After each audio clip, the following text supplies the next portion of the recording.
che dovrebbero fare la nuova linea del tram.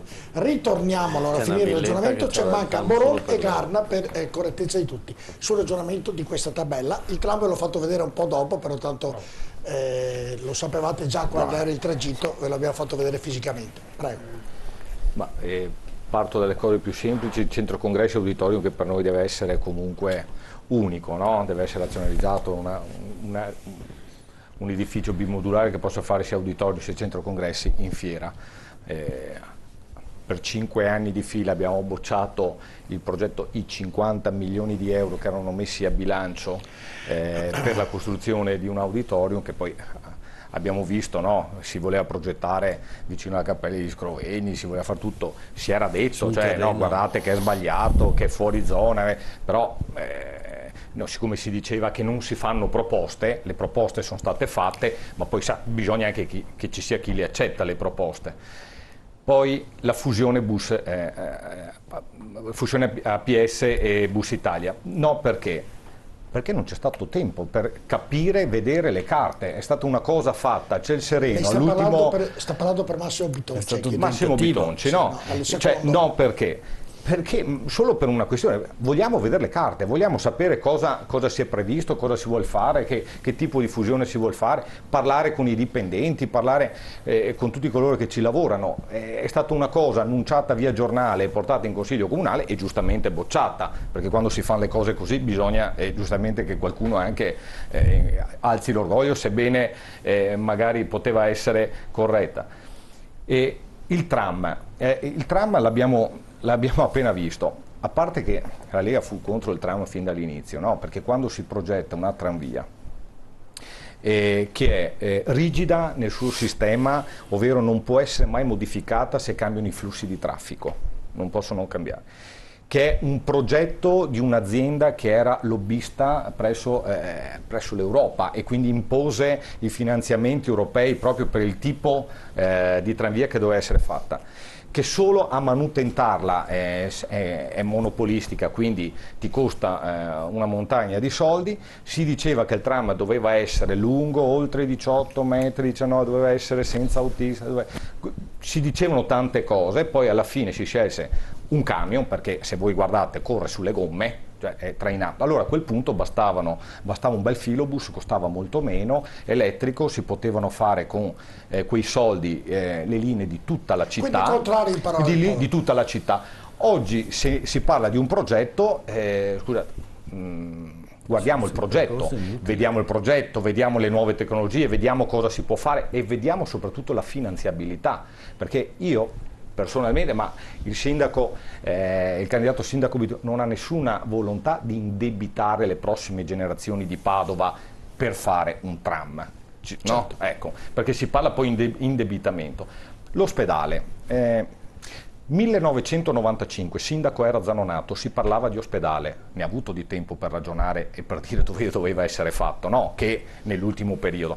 Siccome si parla sempre di proposte, rispondo all'assessore Zampieri che parlava, ma noi non abbiamo avuto nessuna proposta. 1995, ha fatto ora passare 20 anni, Zanonato è stato sindaco 3 volte, 4, siamo arrivati a Ivo Rossi e le proposte sono state fatte, i soldi c'erano al tempo, si decise di non farlo, okay? Nel 1995. Arriviamo ad oggi, non ci sono i soldi.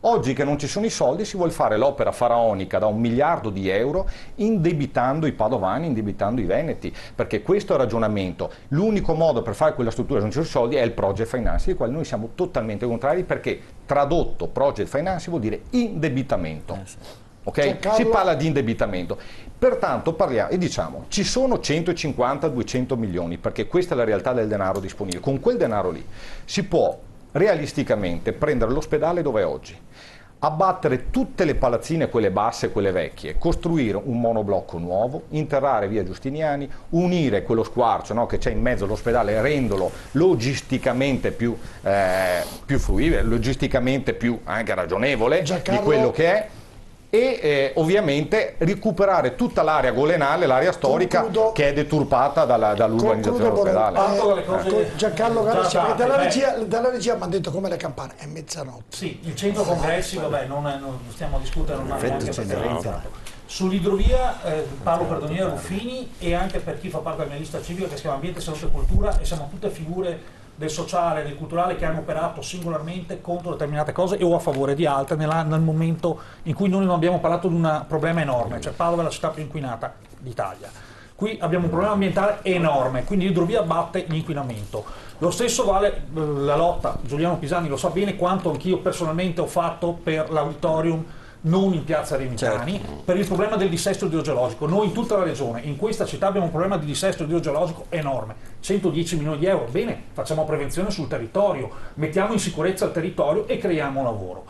E entriamo su parcheggi e viabilità, cambiamo la mobilità, bisogna cambiare la mobilità di questa città che è inquinatissima e bisogna smettere di tagliare grandi alberi, ripiantare grandi alberi e non arbusti.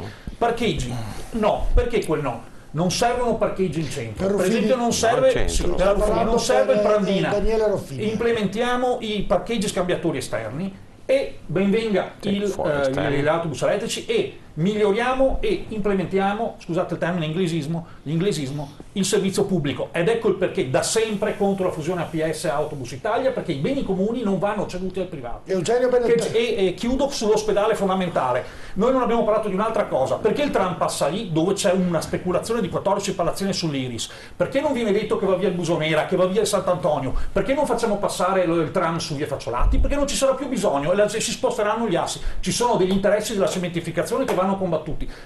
Padova ha detto, il cittadino ha detto basta il consumo del suolo, quindi riqualifichiamo l'esistente, cambiamo la mobilità, cambiamola veramente la mobilità, non passiamo più per esempio in mezzo. Io ho lavorato 4 anni da archeologo in ospedale, i sottoservizi, vero, spendiamo molti soldi, ma si può ragionare su una riqualificazione, perché no? Riqualifichiamo Piazzale Boschetti, chiedo scusa, non per cattiveria, ma secondo me non serve fare una tensostruttura, non perché ce l'abbia con i giovani che sono studenti da valutare e non vacche da spremere come fanno con molti affitti in nero. Facciamo un parco su Piazzale Boschetti, riqualifichiamo, aumentiamo i parchi, ribadisco, ambiente e salute sono 2 temi che vanno connessi, perché quello che stiamo respirando, il Corso Milano è una camera a gas, ucciderà nel giro dei prossimi giorni. Grazie Garna, intanto siamo a conclusione. Si è fatto un'idea adesso, senza entrare nei particolari, nei singoli, di quanto verrà a costare ai prossimi amministratori Padova con tutte queste opere in atto per ritrovare lavoro, ha sentito praticamente tutti i ragionamenti che abbiamo fatto, e perché l'Europa ci dia una mano, quantomeno noi chiediamo all'Europa, l'Europa ci dia i nostri soldi.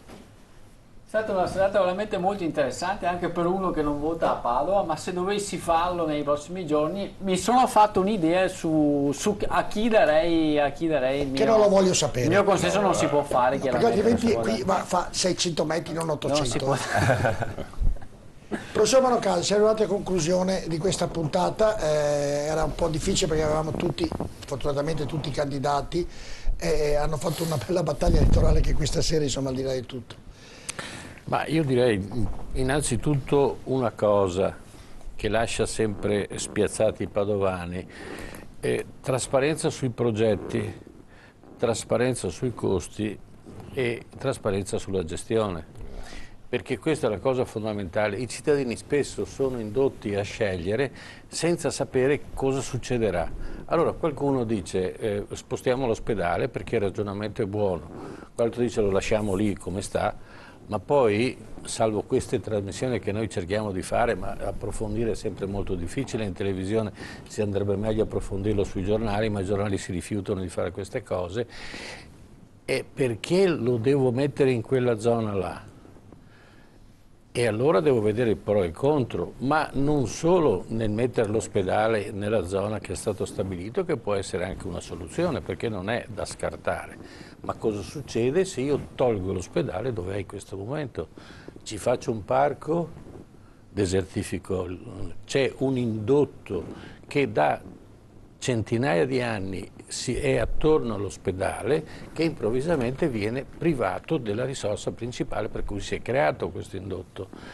Le case, le ville, i palazzi piuttosto che i condomini, perché la gente si è organizzate in una certa maniera. Spostare d'improvviso il giorno che succederà, tra 10 anni supponiamo, cosa succede? Faccio un bel parco, ma vedendo cosa succede per esempio in stazione piuttosto che in altre zone che sono abbastanza deserte, io incremento, credo, una insicurezza piuttosto che una certezza. Poi i parchi bisogna farli comunque. Ci sono delle altre soluzioni, per esempio, come è stato proposto, modificare questa edilizia un po' casuale dove è stato cresciuto l'ospedale e invece fare delle strutture sufficienti, spostando per esempio delle specialità che non necessariamente devono essere aggregate. L'ospedale non necessariamente deve essere tutto insieme. Per esempio la pediatria può essere un panorama, un firmamento della medicina che può essere dislocato, per esempio, dove c'era il vecchio manicomio di Padova, no, a Brusegana, oppure quello è che ha un'area molto grande e si può, perché sono patologie che non necessariamente si incrociano invece con le patologie delle persone adulte. Quindi questo dare delle alternative, ma io non so, perché fino adesso abbiamo fatto almeno 5 dibattiti sull'ospedale, sono venuti fuori dei numeri veramente importanti, per esempio solo il mantenimento, come diceva l'assessore, il mantenimento dell'attuale ospedale è solo per tenerlo in piedi, per tenerlo funzionante, ha dei costi che sono esorbitanti, quindi bisogna dar mano all'ospedale, non è che possiamo lasciarlo là. Questa è una delle problematiche, se mi mettono lo schema però vorrei finire. Lo schema anche per il professore. E l'altro aspetto per esempio è sul tram. Io credo che oggi sempre di più il mettere una linea fissa che non possa essere in qualche maniera modificata crea per il futuro una gestione abbastanza difficoltosa. Queste sono diciamo, le idee. Auditorium, bisogna fare un auditorium che abbia un multi-impiego in maniera tale che sia autosufficiente. Un auditorio non sta in piedi soltanto mettendo in concerti piuttosto che altre musiche, no, quindi bisogna creare un indotto anche attorno all'uditorio che sia autosufficiente, che crei autosufficienza, no? Parcheggi credo che siano importanti. Dove farli?